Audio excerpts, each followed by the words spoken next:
Saya teruskan ke yang berikutnya, yaitu mengenai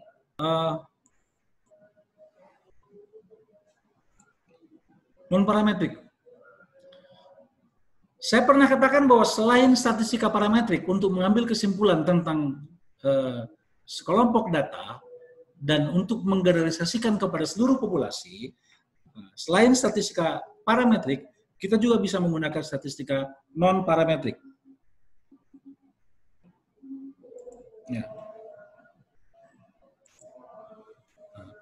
Jadi ada dua jenis untuk pengujian Q kuadrat. Jadi yang pertama kita gunakan Q kuadrat. Non-parametrik itu banyak jenisnya. Ada Q kuadrat, ada uji-uji lainnya yang ada padanannya pada statistika parametrik. Saya mulai dengan statistika non-parametrik. Ketika asumsi parametrik tak dapat dipenuhi, maka kita gunakan statistika non-parametrik. Walaupun kekuatannya itu pasti lebih rendah. Nah, yang pertama kita gunakan uji Q kuadrat. Nah, ini ada yang menyebut Q kuadrat, ada yang menyebutkan C kuadrat, ada yang menyebutkan chi-square, ada chi kuadrat, terserah lah. Yang penting maksudnya uji Q kuadrat. Oke, ada dua jenis pengujian dengan Q kuadrat itu dengan non parametrik, yaitu yang pertama goodness of fit atau tes kesesuaian, yang kedua test for homogeneity dan test for independency. Oke, untuk menggunakan Q kuadrat ini ada yang harus dipenuhi, yaitu datanya harus diperoleh dari sampling yang random. Yang kedua, independence of observation, seperti kata-kata autocorrelation tadi itu. Yang ketiga, untuk ukuran sampel yang besar, satu sel itu minimal ada 10, dan untuk yang sampel kecil, satu sel itu minimal 5. Nah, itu dia yang mestinya kita penuhi untuk bisa kita gunakan Q kuadrat tersebut. Nah, kita mulai dengan goodness of fit test, uji kesesuaian. Saya sampaikan ada kasus seperti ini. Kita ingin mengetahui apakah ada pola tertentu dalam jumlah barang mainan anak-anak yang terjual dari 5 lokasi. Jadi katakan ada 5 lokasi di mall, di pasar, di ruko, di pertokoan, sama di pinggir jalan kita pilih. Jadi 5 tempat ini ada penjual mainan anak-anak produk tertentu. Kita mengasumsikan dua kemungkinan. Bisa jadi kita asumsikan perbandingannya sudah ditentukan atau perbandingannya sama. Nah, kita cobakan dua-dua nih. Jadi katakan si owner mengatakan perbandingannya antara mall, pasar, ruko, pertokoan, dan pinggir jalan itu harus 60 dibanding 70, dibanding 50, dibanding 30, dibanding 30. Jadi 60, 70, 50, 30, 30. 60 untuk mall, pasar 70, ruko 50, pertokoan 30, pinggir jalan 30. Itu yang kita ingin tahu, apakah itu terpenuhi atau enggak. Jadi dikumpulkanlah data, diperolehlah untuk mall 55, untuk pasar 60, ruko 40, pertokoan 25, dan pinggir jalan 20. Itu yang mungkin kita lakukan. Nah, jadi kita tinggal memastikan apakah perbandingan empiris itu sama dengan perbandingan teoritis yang diperkirakan oleh si owner. Kita peroleh hasil seperti ini. Sekarang saya balik, saya ke hasil dulu, baru ke cara ya. Jadi hasilnya ternyata dengan yang ini tadi adalah 50, 60, 40, 25, 20 itu secara yang observasinya, yang expected-nya ini, yang tadi 70 itu karena dia 200, 70, 58, 41,7, 25, 25 ini sesudah dikonversikan ke 200. Dari hasil tes diperoleh p-value atau nilai P sama dengan 0,806. 0,806 ini sebetulnya terlalu besar jika dibandingkan dengan alfa. Karena terlalu besar itu kita terima H0. Kita nggak bisa mengatakan bahwa ini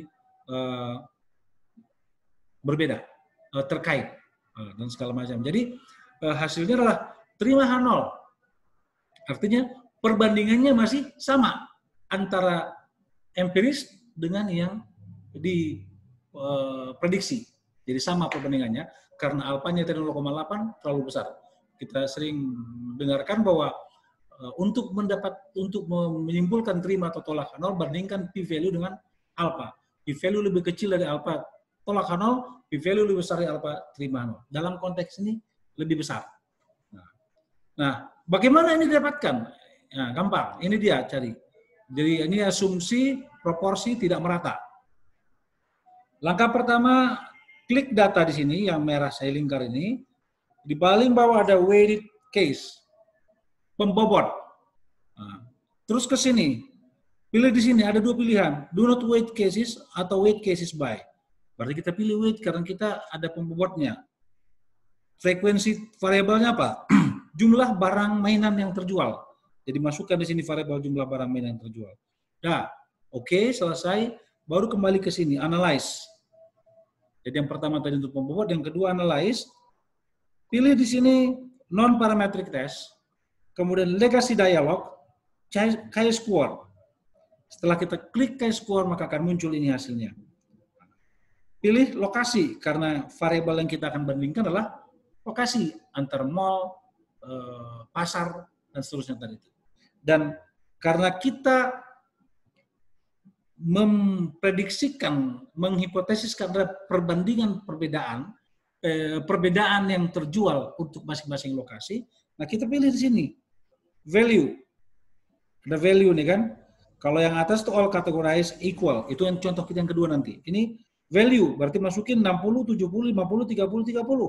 Nah, baru oke, baru keluar hasilnya seperti yang tadi ini. Hasilnya tadi tidak signifikan.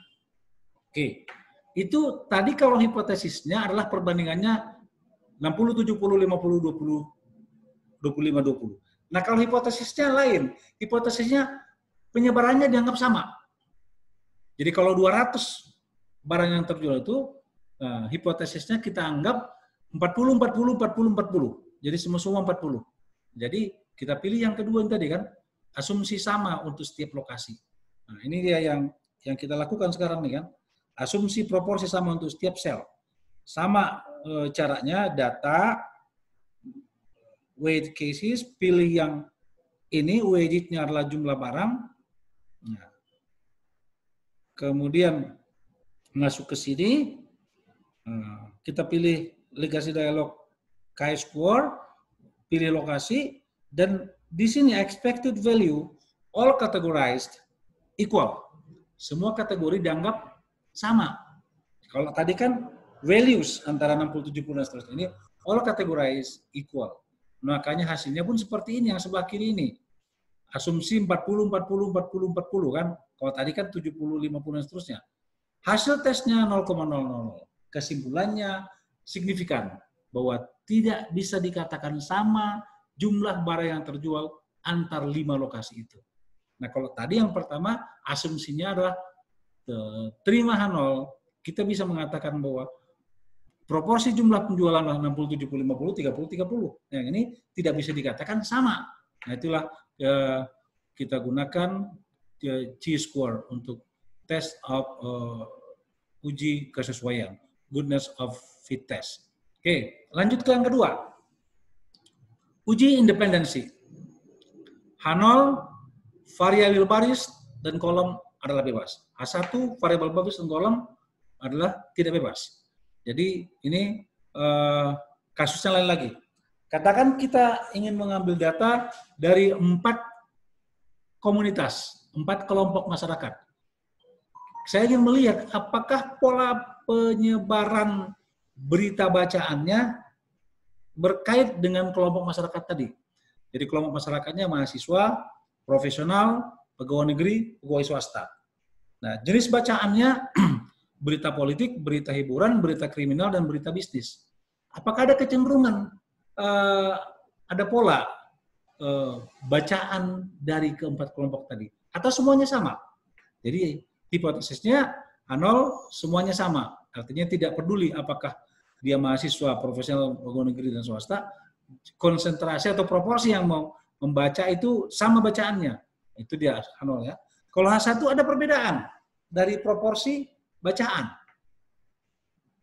yang diminati. Nah, oleh karena itu saya kumpulkan data 100 orang mahasiswa, 75 orang profesional, 75 orang pegawai negeri, dan 100 orang pegawai swasta. Saya tanyalah mereka itu, apa berita yang menjadi favoritnya. Diperoleh untuk mahasiswa 45 orang politik, 15 orang hiburan, 20 orang kriminal, 20 orang bisnis. Yang profesional 10 orang politik, 30 milih hiburan, 25 milih kriminal, dan 10 milih bisnis. Dan seterusnya. Nah, saya ingin melihat polanya sama nggak? Nah, saya ujilah dia dengan uji independensi, saya dapatkanlah seperti ini. Ini dia. Ini kenapa banyak ini karena pilihan saya yang banyak nanti itu. Saya sebut presentasi per kelompok, presentasi perbacaan, presentasi di total, ada nilai yang empiris, yang observe, ada yang expected. Makanya banyak ini. Saya dapatkanlah hasilnya. Ini hasil G-testnya. G-testnya 66 dan P-value-nya 0,000. Lagi-lagi kita simpulkan bahwa tolakan 0. Terima 1. Artinya ada kaitan, ada kecenderungan perbedaan pola bacaan favorit antara keempat kelompok tadi itu. Dan itu memang terlihat tadi kan bahwa untuk berita politik mahasiswa yang paling suka. Atau mahasiswa paling suka politik, bisa dibalik ya. Untuk berita hiburan yang paling suka pegawai negeri dan pegawai swasta. Atau pegawai negeri cenderung baca hiburan, pegawai swasta juga cenderung baca hiburan. Nah untuk berita kriminal, itu diminati oleh profesional dan pegawai negeri. Dan pegawai swasta, sorry. Untuk bisnis, hanya disukai oleh dari 50 orang itu, yang paling suka adalah mahasiswa dan profesional. Sementara pegawai negeri cuma dikit, kan gitu. Jadi ada pola dalam hobi membaca jenis berita yang disukai oleh kelompok itu. Itu dia kesimpulannya. Nah, caranya bagaimana? Jadi ini 0,00 dari mana caranya? Seperti ini. Kita punya data ini kelompok bacaan frekuensi ya. Ini kelompoknya. Jadi bikinnya seperti ini kelompok 1. Ini kelompok 1, ini jenis bacaannya 134, ini kelompok 2, jenis bacaannya 134, kelompok 3 dan seterusnya. Ini angkanya frekuensinya. Jadi kita pilih sama dengan tadi data weight cases pembobotnya, kemudian weight casesnya muncul frekuensi, kita pilih frekuensi yang menjadi pembobotnya. Oke, habis oke, lanjut, analyze, deskriptif statistik, pilih cross tab, pilih kelompok dan bacaan. Sama, berarti sama dengan tadi ya, kelompok dan bacaan, baru pilih key score, pilih statistik. Nah, ini yang saya katakan tadi, banyak pilihannya, makanya tabelnya besar ya. Ada observe, ada expected, ada row percentage, ada column percentage, ada total percentage. Karena banyak yang kita pilih itu, makanya tadi banyak isi kolomnya itu, banyak selnya. Oke, kita dari sini ke sini, kita pilih ini, observe dan expected, baru kita okekan, diperoleh hasilnya seperti yang tadi. Ini dia hasilnya tadi kan. Nah, ini kenapa banyak kolom selnya itu karena banyak yang kita minta. Kalau nggak perlu sebenarnya nggak usah diminta. Jadi yang diperlukan saja yang diminta. Sehingga muncul hasilnya. Nah, itu dia test of independency tadi judulnya. Apakah independen atau dependen antara berita favorit dengan bacaan favorit dengan komunitas mahasiswa. Yang berikutnya adalah uji homogenitas. Untuk uji homogenitas hampir sama, tapi mirip-mirip hampir sama. Dari sampel sebanyak 500 orang, saya yang merupakan responden saya, 150 orang laki-laki berkeluarga, 100 orang wanita berkeluarga, 150 orang laki-laki belum berkeluarga, dan 100 orang perempuan belum berkeluarga. Saya tanyakan mobil idola mereka, tipe mobilnya. Nah, jadi apakah sama hobinya masing-masing kelompok ini? Jadi ternyata yang laki-laki 50 minibus, 70 sedan, jeep 20, van 10. Nah, perempuan 30, nah, sama ini kasusnya. Dan langkah untuk tes of homogeneity dengan test of independency sama. Langkah yang dilakukan dengan uji independensi sama. Jadi ini kita peroleh lebih simpel karena dalam pilihan sel tadi itu saya tidak pilih semua. Jadi ini dapat semuanya. Dan inilah hasilnya 0,00. Kita bisa katakan juga bahwa tolakan 0 dan ada keterkaitan, ada hubungannya antara jenis kelamin dan status dengan mobil yang menjadi pilihannya. Nah, ini tadi kita lihat di sini, nggak saya ulang lagi. Cuma tadi di atas kan ini banyak persentase ini karena kita pilih di sini. Nah, ini. Kalau ini kita buang, maka hasilnya seperti yang kita gunakan homogenitasnya nggak ada kan? Kosong. Oke, itu lihat mengenai uji hipotesis dengan uji homogenitas, uji independensi, dan uji goodness of fit. Sekarang kita lanjutkan dengan materi berikutnya. Kita ingin membandingkan ukuran pemusatan atau ukuran lokasi dalam parametrik namanya rata-rata. Dalam parametrik dikatakan parameter lokasi. Katakan saya akan bandingkan apakah sama kemandirian belajar anak-anak SD yang sejak SD sudah ikut bimbingan tes dengan anak-anak yang tidak pernah ikut bimbingan tes. Sama nggak kemandiriannya dalam belajar? Ya, jadi hipotesisnya sama, tidak sama, itu aja. Jadi saya kumpulkan data dari sejumlah anak-anak siswa, saya bandingkanlah hasilnya, saya dapatkanlah ini ranknya 148 tanpa bimbingan dengan bimbingan 104. Nah, ini 12,38, ini 10,48. Dan saya peroleh hasilnya 0,488. P-value 0,488 lebih besar dari alpha, yang 0,05. Sehingga kita simpulkan tidak signifikan. Artinya sama saja apakah anak-anak itu ikut bimbingan belajar atau tidak ikut bimbingan belajar, kemandiriannya sama. Nah, bagaimana caranya mendapatkan ini? Ini hasil caranya dari sini. Analyze non-parametric test, legacy dialog, pilih two independent samples. Two independent samples. Makanya dapat seperti ini, masukkan kemandirian dimasukkan. Di sini ada grouping. Karena datanya kan ini dia, datanya ada kemandirian, ada grupnya kelompok siswa 1 dan 2. 1 itu adalah dengan bimbingan belajar, 2 tanpa bimbingan belajar. Jadi sini kan dia minta groupingnya kelompok siswa define 1 dan 2. Nah, kita pilih tesnya Mann-Whitney U, ini ujinya Mann-Whitney. Nah, oke, dan keluarlah hasil seperti yang tadi. Ini dia hasilnya. Jadi caranya ini. Jadi untuk mendapatkan hasil ini, langkahnya ini. Analyze non-parametric legacy into independent samples, pilih variabelnya, pilih grupnya, define, pilih tesnya, dapat. Oke, selesai. Yang berikutnya, 2 sampel berpasangan. 2 sampel berpasangan, ini digunakan untuk membandingkan 2 kondisi, pre and post. Sebelum dan sesudah belajar, itu pre and post. Sebelum dan sudah ada pelatihan, sebelum dan sesudah ada peraturan, sebelum dan sesudah perlakuan apapun. Nah, ini contoh kita di sini, saya ingin pastikan apakah tingkat kewaspadaan pengemudi kendaraan bermotor antar kota sama sebelum istirahat dan sesudah istirahat.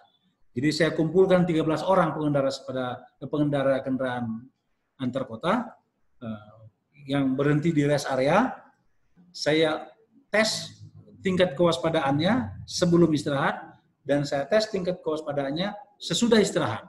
Saya gunakan uji. Saya di sini gunakan 2 sekaligus, uji Wilcoxon sama uji tanda. Jadi uji Wilcoxon itu disebut namanya sebagai Wilcoxon Sign Rank Test dan uji tanda Sign Test. Nah, saya dapatkan hasilnya seperti begini. Jadi sebelum dan sesudah, datanya ada nih ya. Nah, datanya ini misalnya, sebelum istirahat, sesudah istirahat, ini datanya. Nah, sebelum istirahat, sesudah istirahat. Nah, baru saya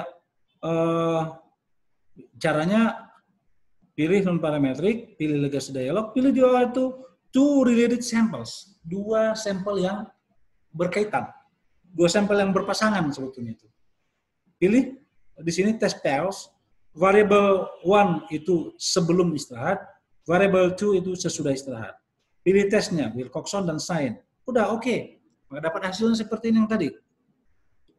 Kita peroleh signifikan levelnya 0,001. Lagi-lagi lebih kecil daripada alfa, kita simpulkan tolak ke 0. Ada perbedaan tingkat kewaspadaan. Nah, ini merupakan rekomendasi kepada Dinas Perhubungan atau polisi lalu lintas bahwa si supir itu harus ada masa istirahat. Kan begitu, karena tingkat kewaspadaannya berbeda antara sebelum dan sesudah istirahat. Nah, itu dia. Nah, dengan uji tanda juga kita peroleh sama, 0,000, signifikan juga. Nah, kalau uji tanda digunakan ini. Tadi sama-sama tadi ya, Wilcoxon dan Sain test. Oke, terakhir. Untuk perbandingannya, jadi dalam non-parametrik saya gunakan untuk uji Q kuadrat, uji perbandingan, dan satu lagi nanti contoh analisis korelasi. Kalau yang tadi Wilcoxon, Wilcoxon itu untuk 2 variabel, kalau uji Wilcoxon untuk sepasang variabel, nah maka untuk uji Kruskal-Wallis digunakan untuk membandingkan lebih dari 2 kelompok. Katakan kita ingin membandingkan bagaimana kondisi kelompok divisi personalia, divisi produksi, divisi keuangan, divisi pemasaran, kinerjanya bagaimana. Nah, atau mungkin kelompok belajar, metode pembelajaran, ada sekian metode dibandingkan. Ada juga misalnya mengenai gaya kepemimpinan, 4 kelompok gaya kepemimpinan terhadap efektivitas pengambilan keputusan. Nah, bisa. Nah, jadi untuk contoh hari ini, saya bandingkan lagi-lagi mengenai pengendara, kemampuan mengendalikan emosi dari 4 kategori pengalaman menjadi supir. Di bawah 5 tahun, antara 5 sampai 10, 10 sampai 15, dan di atas 15 tahun. Saya ingin tahu, tingkat kemampuan mengendalikan emosinya sama enggak? Nah, ini saya ukur, saya dapatkan seperti ini, hasilnya 30, 0,00. Nah, jadi ini berasal dari sini. Kita punya data ini, pengalaman, ini ada grade-nya, ini tingkat emosi, kemudian ini caranya, analyze, non-parametrik, legasi, pilih yang paling bawah tuh nanti ya. Sorry, ini kok Kruskal-Wallis. Nah, independent sample, Kruskal-Wallis. Nah, independent sample, nah, pilih kemandirian, pilih kemampuan mengendalikan emosi, dan pilih pengalaman. Pilih Kruskal-Wallis, tes. Hasilnya akan keluar seperti ini. Jadi itu semuanya tersedia di sini ya. Jadi sudah selesai dalam membandingkan, tinggal kita satu lagi mengenai koefisien korelasi. Kalau untuk parametrik kita kenal Pearson product moment, yang kita sering dengar sebagai R. Nah, untuk non-parametrik, antara lain adalah Spearman. Korelasi koefisien korelasi Spearman atau koefisien asosiasi Spearman. Sama saja penggunanya. Katakan untuk kasus ini, dicari apakah ada kaitan atau kesamaan kriteria oleh pewawancara 1 dan pewawancara 2. Jadi ada wawancara untuk mengetahui bagaimana seorang pimpinan, ini katakan ini kepala dinas kah, atau lurah kah, atau camat ini, atau kepala daerah 11 orang diwawancarai, ingin diketahui bagaimana ranking mereka berdasarkan skor proses pengambilan keputusan yang dilakukan. Jadi ada 2 wawancaranya. Kita ingin tahu wawancara ini ada korelasinya nggak, ada hubungannya nggak antara indikator yang digunakan si A sama indikator yang digunakan si B. Nah, setelah dia hasilnya, jadi ini pewawancara 1, pewawancara 2 tertutup dia. Jadi kita tinggal plotkan pewawancara 1 dan pewawancara 2, kita gunakan korelasi Spearman. Caranya adalah analyze, correlate sama dengan Pearson, bivariate sama juga. Nah, kita tinggal perbedaannya di sini ya antara Pearson dan Spearman. Kita klik di sini. Kalau kita mau tiga-tiganya, tapi kan ngapain? Kita hanya sesuai dengan apa yang kita mau. Seperti yang saya katakan, saya ini hanya punya 1 lemari penuh alat. Apa yang perlu kita ambil, jangan kita ambil semua. Jangan salah ambil. Kalau memang mau mengolah tanah, gunakan cangkol. Kalau memang mau menulis, gunakan bolpen. Kalau mau ngetik gunakan komputer. Jangan kita mencangkok dibawa semua. Komputer dibawa, mesin tik dibawa, bolpen dibawa, kalkulator dibawa jika perlu. Jadi kita ini hanya membawa seperangkat alat yang sudah apa yang kita perlukan. Jadi kalau kita perlukan sperman, ya sperman lagi digunakan. Dapatlah hasil seperti ini signifikan. Berarti bisa dikatakan ada hubungannya antara hasil wawancara 1 dengan hasil wawancara 2 dan bisa diindikasikan bahwa mereka menggunakan kriteria yang sama. Baik, selesai hari ini mengenai non parametrik, kita padakan sampai di sini.